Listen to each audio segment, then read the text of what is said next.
Alam niyo ba na itong bagong release ng Poco X8 Pro Max ay pwede nating mabili for as low as 22,999 pesos. At sa tingin ko lang posible na papasama tong phone na to sa top 10 phones ng 2026 dahil sa magandang performance versus dun sa presyo na inilagay dito ng Poco. So pag-usapan natin yung lahat ng presyo, pati na rin yung variant na pwede yung pagpilian dito sa Poco X8 Pro Max. So itong Poco X8 Pro Max ay may dalawang configuration. Isang 12,256 at isang 12,512 GB. Yung 256 GB ay merong SRP na 25,999. Yung 512 naman, 27,999. Pero from March 17 to April 19, mababawasan ng 3,000 pesos yung bawat isa sa mga variant na yan. So 22,999 na lang yung 12,256 at 24,999 naman yung 512 GB. So kung sakaling mapanood mo tong video na to before April 19, i-avail mo na yung discounted na presyo ng phone na to. Wag ka nang magdalawang isip kasi sayang yung 3,000 pesos na matitipid mo. Okay, so kagaya na nakita nyo kanina, wala namang masyadong special dito sa box ng Poco X8 Pro Max. Itim, tas yellow accent pa rin. Siguro ang isa sa mapapansin ninyo ay napakanipis na ng box ito compared dun sa ibang mga phones ng Poco na nakita na natin. Ayan o. So, sigurado tayo na wala tayong charger dito sa loob ng box. Yung nandito nga pala sa akin na Poco X8 Pro Max ay itong 512GB na color black. Okay? So, unbox natin. So, meron agad tayong makapal na document sleeve na makikita dito sa box pag open natin. Meron tayo ditong SIM ejector pin. Yan. Yung cable, USB-A to USB-C. Tapos, documentations. At syempre, yung ating case. So, tingnan natin yung case ng X8 Pro Max. So, same na same lang naman, ano? Doon sa case ng X8 Pro at iba pang previous Poco na phone. Okay? So, may pagka-rubber yung feels niya. At nandito na yung ating X8 Pro Max. So, makikita niyo sa balot ng phone na to yung ilan sa mga top specs niya.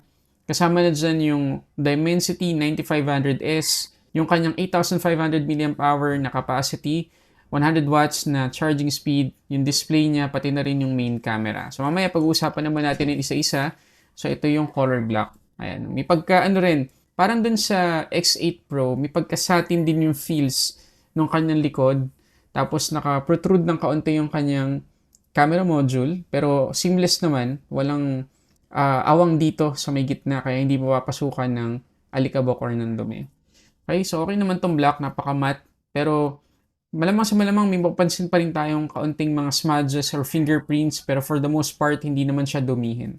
Meron tayong red accent dito sa may power lock button. Ito yung ating volume up and down buttons. Yung ating secondary speaker, secondary microphone.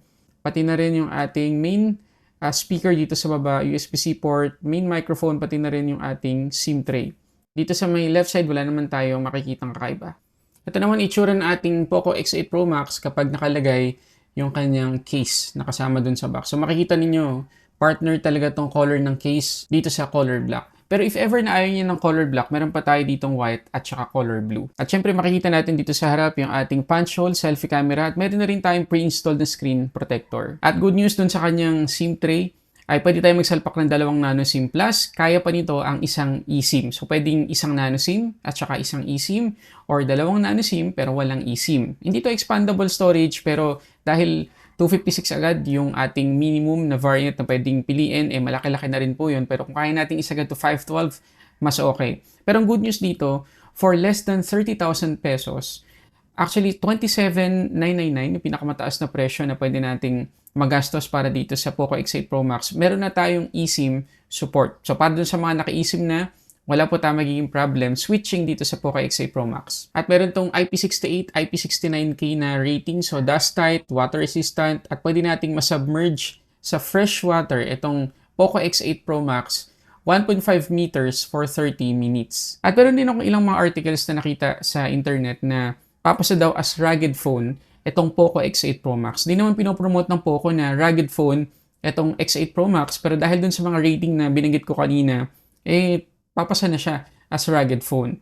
Pero kailangan ninyong tandaan guys na yung IP69K na rating nito ay para dun sa mataas na water pressure at hindi rin to basta-basta papasukin ng alikabok o ng tubig. Yun nga, 1.5 meters for 30 minutes pero fresh water po yun ha. Kung ilulubog natin to sa dagat, asahan nyo, magkakaproblema tayo. Tapos yung dual speakers na nakita nyo dito sa Poco X8 Pro Max, dito sa taas tsaka dun sa baba, ay naka Dolby Atmos na. Plus, meron pa tayo ditong 400% na audio boost. At itong Poco X8 Pro Max ay naka Wi-Fi 7 na rin plus Bluetooth 6.0. So pagdating sa connectivity, latest po nandito sa atin. At hindi lang yan, pati na rin yung ating security dito or yung ating biometrics ay ultrasonic fingerprint scanner. So hindi lang basta mabilis, reliable po at napaka-accurate. Ngayon, pag-usapan na natin agad yung battery capacity or battery performance itong Poco X8 Pro Max. Kasi kahit na napakalaki po ng capacity ng phone na to, mapansin niyo na manipis talaga yung kanyang form factor, guys. So, diba? Ngayon, marami kayong article na mababasa na 9,000 mAh yung capacity po nitong X8 Pro Max. Pero yung unit na nandito sa akin, 8,500 mAh lang. Either way, malaki pa rin po yan kahit 500 mAh yung less na capacity nung nanditong unit sa akin. Ang taas pa rin po ng nakuha kong SOT dito. Pakita ko sa inyo. Okay, so ulitin lang natin ha. 8,500 mAh yung battery capacity nitong unit na nasa akin. Tapos 100 watts hypercharge yung speed nito. At meron pa itong 27 watts na reverse wired charging. At tingnan nyo naman, yung nakuha nating SOT dito. Almost 24 hours na guys. 23 hours and 21 minutes. So asahan nyo guys na the whole day, kahit gamitin nyo to ng buong araw, hindi to malolobat. Okay? Nasa mga 30 to 40% pa yung pwedeng matiri sa inyo kahit bugbugin nyo to sa paggamit at nakadata pa kayo. Kaya maintindihan natin kung bakit talagang pinagmamalaki ng Poco yung battery department itong Poco X8 Pro Max. At so far, ngayong 2026, isa to sa may pinakamalaking SOT na nakuha ko. Pagdating naman sa kanyang performance, naka HyperOS 3.0 na tayo dito out of the box on top of Android 16. Dimensity 9500S yung kanyang chipset, LPDDR5X yung kanyang RAM, at UFS 4.1 naman yung kanyang internal storage. Ngayon, according sa research ko guys, para magka-idea tayo sa performance ng Dimensity 9500S na nandito sa Poco X8 Pro Max, comparable daw yung performance ito sa Snapdragon 8 Elite at konting-konti lang yung lamang ng Dimensity 9500 dito sa 9500S.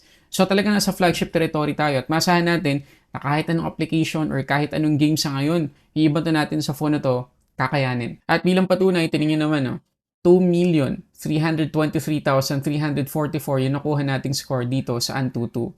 Ang setting natin nito ay kagaya dati, naka 50% brightness, pero naka-off yung ating memory extension or virtual RAM. And again, according sa research ko aabot daw ng 4 na major Android upgrades yung matatanggap na software support nitong Poco X8 Pro Max. So from Android 16 up to Android 20. Tapos 5 taon na security patch. So kita ninyo so far yung mga aspect na nakita na natin dito sa phone na to napakaganda po talaga para sa presyo niya. Tapos, ang ganda rin ng software support. Ito po isang proof na maganda yung battery consumption ng Poco X8 Pro Max. So, after ng wide lap stress test natin, 6% lang yung nabawas sa kanyang battery. Pero, yun nga lang, pagdating sa kanyang thermals, 21 degrees, guys. Yun nadagdag sa kanya. From 30, 51 degrees yung ating final temperature after yung test. So, hinahinay pa rin po tayo sa paggamit dito sa Poco X8 Pro Max kasi kahit na powerful talaga, na maituturing yung performance itong phone na to, madali siyang makapag-generate ng alarming heat kung talagang matagal at sobrang bigat ng application na papatakbuhin natin. At yung init na yan, kung palagi nating ma-generate dito sa phone na to, magkakaroon pa rin or magiging cause pa rin ng problem kahit mamalaki yung battery capacity niya. So mag-test tayo ngayon ng game. Dito sa Subnautica, makikita ninyo yung graphic settings natin. Naka-high yung landscape detail, resolution, high. Tapos yung kanyang FPS ay 120. And based dito guys, sa feels ko habang naglalaro ako dito sa Subnautica, napaka-smooth niya guys. So halos wala talaga. Wala talagang struggle. Walang hiccup talaga na mapifeel sa kanya. Tuloy-tuloy lang. Ayan. Tapos ayun nga, yung graphics, okay din. Okay, wala tayong makikitang issue. Ayan. Tuloy-tuloy lang tayo. Okay? Pero syempre, asahan ninyo na kung lalaroin niyo yung ganito kabigat na game ng matagal-tagal, may init talaga na ma-generate. Asahan nyo na yun. Hindi naman biro din yung graphics ng game na to. Ayan o. Okay? Tapos ano pa to? Open world pa. So talagang mabigat to, guys. Pero again, nakaya ng Poco X8 Pro Max. At kung gusto niyo isagad pa yung performance, pwede niyo i-swipe mula dito sa left papunta sa right or sa gitna para ma-activate or lumabas yung game turbo at pwede nating i-enable yung wild boost. At dito sa Racing Master, yung ating graphic settings ay naka-ultra high, yung resolution, HD, motion blur high, tapos naka-on syempre yung sharpening FPS mode 60, yan yung pinakasagad. Tapos dynamic terrain on at realistic yung ating filter. At dito sa mismong gameplay nitong Racing Master, wala din tayong problem. Pero kagaya dun sa Subnautica kanina, kung hindi tayo mag-iingat sa pagkapatakbo ng mabibigat na game or application, may init talaga tayo may-feel dito sa likod. And ngayon, ilang minuto pa lang ako nag-game, kasunod ng Subnautica kanina, mainit na po talaga yung likod ng Poco X8 Pro Max. So, yun.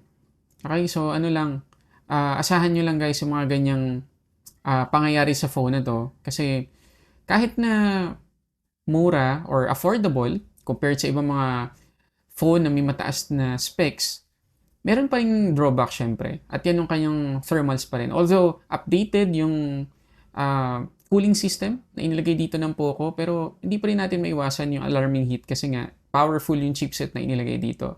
Pero kung hindi nyo naman planong mag-game dito ng talagang malala, okay lang. Wala naman kayo magiging issue dito sa Poco X8 Pro Max performance. Okay, so pag-usapan naman natin ngayon yung display nitong Poco X8 Pro Max kasi kagaya dun sa ibang aspect na napag-usapan na natin, nasa flagship territory na din yung specs ng kanyang display. So meron tayo ditong 6.83 AMOLED na display, 1.5K resolution, 120Hz yung sagad na refresh rate, 3,500 nits yung peak brightness natin, at yung color coverage niya ay DCI-P3 at 12-bit yung kanyang kulay. Tapos may support tayo sa HDR10 Plus at Dolby Vision, so talagang maasahan ninyo na napakaganda po ng display, ng color accuracy, pati na rin yung brightness nito. At kahit na gamitin natin to outdoor sa katirikan ng araw, guys, makikita po natin yung naka-display. Ganun po kaganda to. At makikita niyo yung bezels, napakanipis. Hindi naman sobrang nipis to the point na napakalapit na niya sa Red Magic phones, pero almost, no? Almost. Malapit na talaga. Pero, ang comment ko lang dito sa display ng Poco X8 Pro Max, maganda guys. Mag-enjoy kayo sa media consumption kasi ang ganda talaga ng color reproduction niya. At hindi lang basta maganda yung display, makakapanood din kayo ng Full HD dito sa Netflix kasi level 1 yung ating wideband security. Tapos may support siya sa HDR10, Dolby Vision, HDR10+. O diba kagaya sinabi ko kanina, nasa flagship territory din yung display nitong Poco X8 Pro Max. Pero ngayon, silipin lang natin saglit kung anong makikita natin sa display settings niya. So, ganun pa rin naman. Wala tayo halos makitang kakaiba dito. Meron tayong color scheme na dalawa yung preset. Original Color Pro tsaka Vivid. Pwede nating matimpala yung color temperature. Yung refresh rate, ganun pa rin. Same old Poco, guys. Yung default tsaka custom lang pwede nating pagpilian. Ngayon, pagdating sa behavior, nakita ko na from 120 pwede siyang bumaba to 60. From 60 pwede siyang tumaas to 120. So, sa dalawang to lang naglalaro yung refresh rate behavior nitong Poco X8 Pro Max. And lastly, pag-usapan natin yung kanyang camera. So, kagaya dati, ang isa sa mga main compromises ng mga phones ng Poco ay yung camera department. Although pinagmamalaki ng Poco na malaki-laki yung improvement na maasahan natin sa specs ng kanyang camera, asahan nyo din na wala sa flagship territory yung quality ng photos at videos na makukuha natin dito. So meron tayo ditong 50 megapixels na main shooter na mayroong OIS at naka Light Fusion 600 na sensor. Tapos yung kanyang ultrawide naman 8 megapixels. At in fairness sa kanyang selfie camera, 20 megapixels. So, tingnan natin yung mga samples ngayon.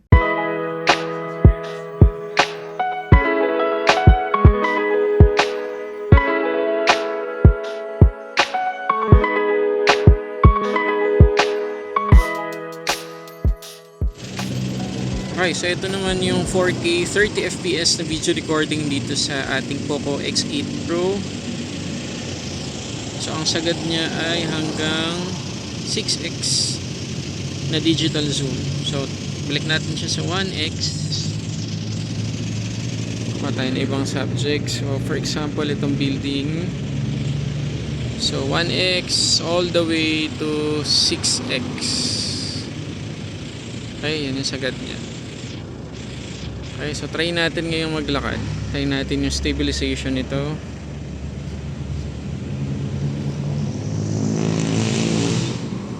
Okay, for the most part, stable siya guys. Hindi siya maalog, diba?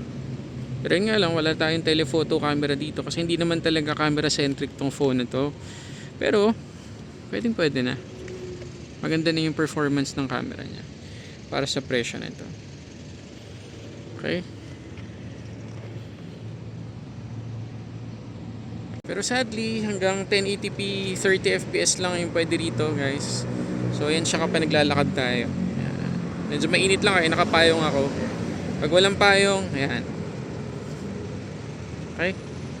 So again, 1080p 30 fps yung saga dito sa selfie camera. Okay, so yun na lahat yung mga gusto ko i-share na information tungkol dito sa Poco X8 Pro Max, magmula doon sa full specs niya, sa mga data, benchmark, at marami pang iba, pati na rin yung presyo. Ulitin natin yung presyo Kapag umabot kayo sa sale nila from March 17 to April 19, less 3,000 pesos po yung makukuha natin na presyo dito sa Poco X8 Pro Max. And again, lahat ng links na kailangan ninyo nandyan sa description box sa baba. At please, bago nyo i-close itong video na to, please hit the like button below, mag-subscribe ka na din at paki-comment kung ano nagustuhan mo sa phone na to. So muna guys, maraming salamat sa panonood para sa samot-saring unboxing reviews. This is Sulit Tech Reviews.